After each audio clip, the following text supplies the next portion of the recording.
11 grocery store chains. They were all over California in the 1970s. Their parking lots were packed every Saturday morning.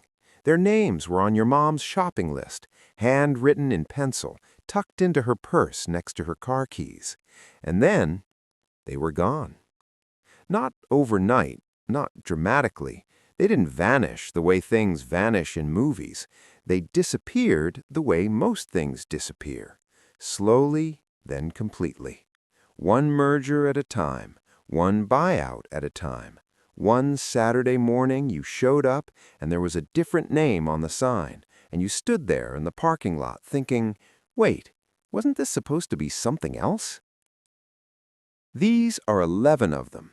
11 grocery store chains that fed California families, employed California kids on their first summer jobs, and shaped the way a generation thought about something as simple and as profound as going to the store.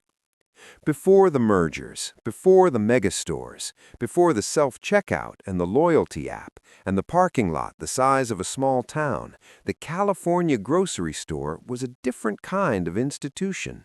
It was a neighborhood anchor. You knew the manager's name. The butcher remembered how your mother liked her roast cut. The checkout clerk had watched you grow up. You didn't just shop there, you belonged there. And the names on those signs weren't corporate abstractions. They were somebody's actual name, somebody's family, somebody's life. Purity stores. Start in Northern California. Start early. Start with Purity stores. If you were a kid in the Bay Area or the Central Coast in the 1960s and 70s, you might remember the roofline before you remember the name. That distinctive curved arch, Quonset hut-shaped, almost like an airplane hangar had been gently pressed down onto a small-town street, was Purity's signature, and the buildings still dot Northern California main streets today. Different names on the door now, same bones underneath. Purity dated back to the 1920s. They were a Bay Area institution before Bay Area institution was even a phrase people used. And they did something that most chains never bothered with. They put sawdust on the floors. Not as a gimmick, just because it was clean and it smelled right, and it made the produce department feel like a place you actually wanted to stand in for a minute. The men who worked at Purity remembered it as a place where the work meant something. Stockers who became produce managers, who became store managers, who spent entire careers under that arched roof. It wasn't just a job, it was a vocation. Purity faded through the 1970s, out-muscled by chains with deeper pockets and fewer principles. But those buildings are still there, still standing, still shaped like something worth remembering. Crawford's Markets. Now south, down to the San Gabriel Valley, and a story that sounds like it belongs in a California novel. Wayland and Lemuria Crawford started by selling watermelons off the back of a truck. That's not a metaphor, that is literally how it started. And from a truck bed full of melons, they built something remarkable, a small empire of neighborhood markets anchored in Alhambra and spreading through the eastern San Gabriel Valley. Their 5 Points location in El Monte, opened in 1937, billed itself as the biggest country store in the world. And in that neighborhood, in that era, it might well have been. You could get your groceries, your hardware, your dry goods, all under one roof, long before anyone coined the phrase one-stop shopping. The Crawford's family story had the texture of California itself, ambitious, a little wild, undeniably human. In 1941, Wayland and Lemuria went through a contentious divorce. She had, according to the records, accidentally shot him. He declined to press charges. She received stock in the company as part of the settlement, and the markets kept going. Their son Ray, a World War II fighter pilot, a test pilot, and a competitive auto racer who ran the Carrera Panamericana, eventually took over operations. Crawford's was many things. Boring was never one of them. By 1976, the last Crawfords had become a market basket. The sign changed, the story didn't. Dale's Markets. If you grew up in the San Fernando Valley before 1984, Dale's was probably just there, the way the corner stop sign was just there, the way the school at the end of your street was just there. Joseph Dale opened his first store in Glendale sometime around 1929 or 1930. The records, even now, are a little uncertain on the exact year, which tells you something about the scale of ambition at the time. He wasn't building a corporation, he was building a store. Dale's grew carefully, 11 stores total, mostly in the valley: Sun Valley, Van Nuys, Reseda, Northridge. Family run from start to finish. The kind of operation where the owner's kids grew up bagging groceries and the managers stayed for decades because they actually wanted to. In 1955, when the new Reseda location opened, the local paper described it as one of the most modern and beautiful grocery markets in the world. 40,000 square feet, color-blended interiors, and prices, the paper said, lower than anywhere else you could find. By 1984, Lucky Stores came with an offer. The family accepted. Not because they wanted to, but because you could only hold the line against the big chains for so long. Dale's became Lucky Stores. The 11 little markets that had fed Valley families for 50 years disappeared in the time it takes to change a sign. QFI, Quality Foods Incorporated. Up to San Francisco, and a chain so deeply woven into the fabric of the city that people who shopped there couldn't imagine the neighborhood without it until the day they had to. QFI, Quality Foods Incorporated, was a family operation in the truest sense. Started as a small Bay Area venture, built store by store across San Francisco and down the peninsula, reaching as far south as Redwood City. By the time the founder's son, Leo, took over operations in the 1970s, all QFI locations were wholly owned and operated. No franchises, no silent partners, just the family, the stores, and the neighborhoods they served. At their peak, QFI was the third largest grocery chain in the region, behind only Safeway and Lucky. That's not a small thing. That is a genuine, homegrown success story playing at the highest level of a brutally competitive industry. In 1973, Kala Foods acquired QFI. The name faded from the storefronts, but ask anyone who grew up near one of those old QFI locations in the Sunset, in South San Francisco, down the peninsula, and they'll tell you exactly which corner it stood on. They remember. Here is something worth sitting with for a moment. The California grocery store in the 1970s was not just where you bought food, it was infrastructure. It was community.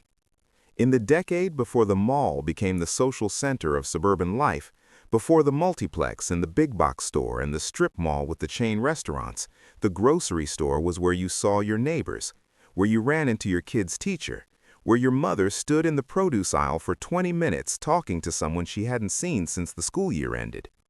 The grocery store was a place, not just a transaction, and the ones we're about to talk about understood that, some of them more than others. Kala Foods. 7 brothers. That's where Kala Foods began. In 1947, the Kala family, 7 brothers who had come up in San Francisco, opened their first store. And from the very beginning, they did things differently. Kala Foods was the first supermarket chain in San Francisco to stay open 24 hours a day. Think about what that meant in 1947. The city had never seen it before. You could walk into a Kala at 2 in the morning and buy groceries. In an era when most stores closed at 6, that was a quiet revolution. They were also among the first supermarket chains in the entire country to use checkout scanners. While most California grocers were still hand-keying prices into registers, Kala was running UPC scanners, years ahead of the industry average. They grew through acquisition: Littleman stores in 1965, QFI in 1973, Jolly Markets in Marin County in 1976. At their peak, Cala stores stretched from Marin County south through San Francisco and down to Santa Clara County. The Yucaipa companies acquired Cala in 1988. By the mid-1990s, Cala had become a division of Ralph's. By 2011, the last Cala store closed. 7 brothers, 1 big idea, and 64 years of feeding San Francisco, compressed in the end into a footnote in a corporate merger document. Mayfair Markets. This one has a television credit. The Brady Bunch, the most California family television had ever invented, did their grocery shopping at the Mayfair Market in Hollywood, right there on the screen if you knew to look for it. The sign in the background of the parking lot scenes, a piece of California's real landscape inside its most beloved fictional one. Mayfair Markets had a presence across Southern California and up into Sacramento, a chain that operated under the Arden Mayfair corporate umbrella and served a genuinely enormous cross-section of California neighborhoods. But what people remember isn't the corporate structure, it's the details. The pickle barrel, a giant barrel of pickles floating in brine right in the middle of the store. You didn't have to buy them, you just had to stop and look at them for a moment, the way kids always did. The butchers cutting meat in full view of the customers, not behind a wall, not in a back room, but right there, through the glass, carcasses hanging, knife meeting bone, the whole honest process on display. And at the Hollywood location, a soda fountain. You could sit down in a grocery store and have a real Coca-Cola made with syrup and carbonated water, the way it was meant to taste. Mayfair survived into the 1990s in diminished form. The last of its California stores eventually absorbed into the Jelson's chain. The Arden Group, which owned both, liked to say there was a little bit of Mayfair in every Jelson's. That's a graceful way to describe disappearing. Petrini's. Frank Petrini started working in Italy at the age of 12. He was a trained butcher by 14. In 1935, he arrived in San Francisco and opened a butcher shop at the intersection of 2 streets in a city that had no idea what was coming. Petrini's was, at its core, a butcher's vision of what a grocery store should be, which meant the meat department wasn't an afterthought, it was the center of gravity. The whole suckling pig with an orange in its mouth, displayed in the meat case like a centerpiece at a feast. Customers who had never seen anything like it would stop, stand there. Some were delighted, some were unsettled. All of them remembered it. Petrini's grew through San Francisco and eventually out to Santa Rosa. At Stonestown, the Petrini's became a neighborhood landmark, a San Francisco institution in the truest sense, the kind of place that felt like it had always existed and always would. It did not. The Stonestown Petrini's eventually became a Borders bookstore, then a sports authority. The building is still there. Frank Petrini began cutting meat at 14. He built something that San Francisco genuinely loved, and it ended in a sporting goods store. Giordano's Markets. 4 brothers, a loan from 3 uncles, $500, a horse and a buggy for deliveries. That is how Giordano's began, in Santa Barbara in 1915. Peter, John, Dominic, and Frank Giordano, the sons of an Italian rancher, decided to open a grocery store in a city that already had plenty of them. The local banks were skeptical, the uncles were not, and the brothers stocked their shelves on credit, opened their doors, and started delivering groceries by horse and buggy to a city that would eventually grow around them. By the early 1970s, there were 18 Giordano's Markets spread across Santa Barbara, Ventura, and San Luis Obispo counties. 18 stores built from $500 and a conviction that quality and service were enough to build a business on. In that part of California, in that era, they were right. Then Peter Giordano looked at what was happening nationally, the consolidation, the chains, the scale, and made a decision that took genuine courage. Rather than fight a battle they couldn't win as a grocery retailer, they sold the stores and reinvented themselves entirely as a food and beverage distribution company. It was the right call. Giordano's still exists today, transformed but thriving. The grocery stores are gone. The family is not. Here is when it started. Not the 1970s, not really. The 1970s were actually the last good decade for these stores, the last decade when a family-owned California grocery chain could still compete, still hold its own, still believe that being good at the neighborhood level was enough to survive. What happened in the 1980s and 1990s was different. It was structural, it was financial, it was the kind of change that doesn't announce itself, it just arrives one day in the form of an offer, and the offer is large enough that saying no means watching your children inherit a war you can no longer win. Leveraged buyouts, merger mania, corporate consolidation on a scale the grocery industry had never seen. The chains that had deep-pocketed national backing could absorb losses that would kill a family operation. They could build stores that were simply too big to compete with. They could price products at margins that made no sense unless you were willing to take the short-term loss to eliminate a competitor who had been in your neighborhood for 50 years. One by one, the names came down, sometimes sold, sometimes absorbed, sometimes just closed. And the parking lots stayed, the buildings stayed, the corners stayed, but the names were gone. And with them, something that is genuinely hard to name, something that had to do with a store knowing who you were. Market Basket, California. You might know the name Market Basket from New England, the beloved New England chain with its own complicated history, but California had its own Market Basket, a completely separate chain, and its story ends in a single decision made in 1982 that erased 65 stores from the Southern California landscape almost overnight. The California Market Basket originated in Pasadena in 1930 on Colorado Boulevard and grew under Kroger's ownership into a 65-store chain spread across Southern California. For decades, it was a fixture of the suburban SoCal grocery landscape, big enough to be everywhere, locally enough that the neighbors still felt like neighbors. In 1964, Jerry Lewis filmed a scene in the Market Basket at 11315 Ventura Boulevard in Studio City. He played a stock click. There is something almost too perfect about that. In 1982, Kroger decided to exit the Southern California market. The decision was corporate and clean and final. 65 stores were sold off to Ralph's, Boys Markets, Albertsons, Hughes, and Vons, with the rest simply closed. The Market Basket name was retired. Done. Kroger kept the brand rights in California, just to make sure no one else could use it. 65 stores, 52 years, gone in a transaction that took less time than any one of those stores had spent feeding a single California neighborhood. Hughes Markets. Joseph Hughes spent his adulthood working in grocery stores. He went to work for Thrift Mart in 1934.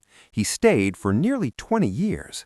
Then, in 1952, he packed up and moved to Southern California and opened a Thrift Mart franchise in Studio City.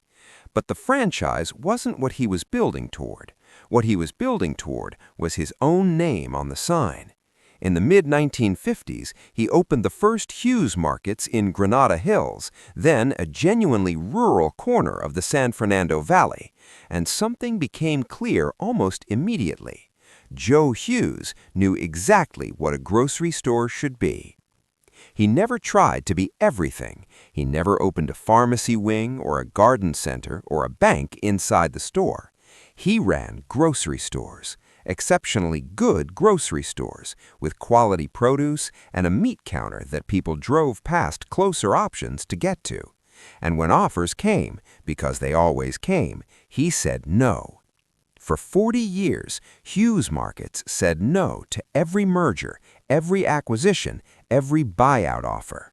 Roger Hughes, Joe's son, who had grown up managing the liquor department at the Studio City store while attending Loyola High School, maintained that independence with something approaching stubbornness. It was a principled stubbornness, the kind that builds something worth preserving. By 1996, Hughes had more than 50 stores and controlled 5.5% of the Southern California market. That same year, Quality Food Centers out of Seattle made an offer the family finally accepted. Roger Hughes had run the stores for decades. The deal was done in November 1996. By the following year, the merger with Ralph's was complete, and within a year after that, Hughes' signs had been replaced with Ralph's signs. 40 years of saying no, one yes, and then nothing. Alpha Beta. If your child knows the alphabet, they can shop at Alpha Beta. That was the slogan, and it tells you everything about what Albert and Hugh Gerard had in mind when they opened that first store in Pomona in 1917. Because Alpha Beta wasn't just a name, it was a system, an organizational philosophy, a genuinely radical idea about what a grocery store could be. Every product on every shelf arranged in alphabetical order. The bacon was next to the baking soda. The radishes sat beside the rat poison. Walk in, find your letter, find your product. No clerk required, no asking, just you, the alphabet, and the shelves. It sounds obvious now. At the time, it was a revolution. Alpha Beta was one of the first self-service grocery stores in American history. The sign at their original Pomona location read, "We know you will like our system. Wait on yourself. No clerk." In 1917, that was a statement. By 1973, Alpha Beta operated more than 200 supermarkets across California, plus 50 coffee shops under the Alfie's name. The smiling cowboy mascot on every sign, on every bag, on every surface you could put a logo. Shoppers in the 1950s had started calling it the Country Club, not because it was expensive, because it was where you went to see everyone you knew. The Alpha Beta stores were full of that specific 1970s California feeling. Fluorescent light over wide aisles, the squeak of sneakers on linoleum, a cart that always pulled slightly to the left, the Alfie's coffee shop attached to the store where your grandmother would stop for a bite after the shopping was done. That first summer job, bagging groceries at the Rosemead location, making $9.85 an hour when minimum wage was $2.65, because Alpha Beta was union, and that mattered. By 1979, Skaggs Drug Centers had purchased Alpha Beta's parent company. By 1988, a merger with Lucky Stores began the slow dismantling. By 1994, the Yucaipa companies converted the Southern California stores to Ralph's and Food for Less. By September 1995, the Alpha Beta name was gone entirely from California. 78 years, more than 200 stores at their peak, an alphabet on every shelf, a cowboy on every sign. Gone. Here is what stays with you after a list like this. It's not really about the stores. It never was. It's about what the stores held. The Saturday mornings, the smell of the produce aisle and the cold coming off the dairy cases, and the sound of the intercom calling a stock clerk to aisle 4. The way your mother moved through those aisles with a certainty that looked like choreography. She knew exactly where everything was, exactly what she needed, exactly how long it would take. She had memorized the floor plan the way you memorized the layout of a house you grew up in. And then, one day, the store changed, or the name changed, or the store closed, and all of that certainty had nowhere to go. That is the quiet loss we're talking about.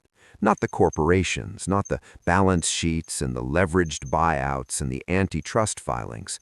The loss of a place that knew you, a place that was woven into your weekly routine so completely that you stopped noticing it, the way you stop noticing the sound of rain until it stops.